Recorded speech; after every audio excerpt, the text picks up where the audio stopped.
नमस्कार पाटील साहेब. अहो किती हुडकायचं तुम्हासनी, किती फोन केले, किती निरोप पाठवले, पण तुम्ही गावातच नाही. हा, नाही.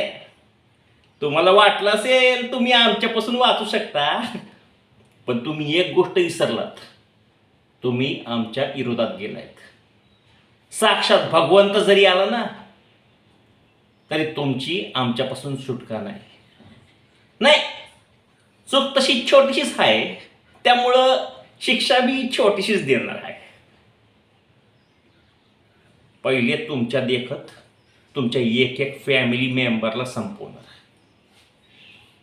मग तुझे हात पाय तोडणार, तुझे डोळे फोडणार, पण तुला जिता सोडणार, तुला मरू नाही देणार. ते काम तुझं तुला करायचं आहे. अख्ख्या साखरगावला कळलं पाहिजे की या आबासाहेब बागुलच्या विरोधात गेल्यावर काय होतं ते. समजलं का?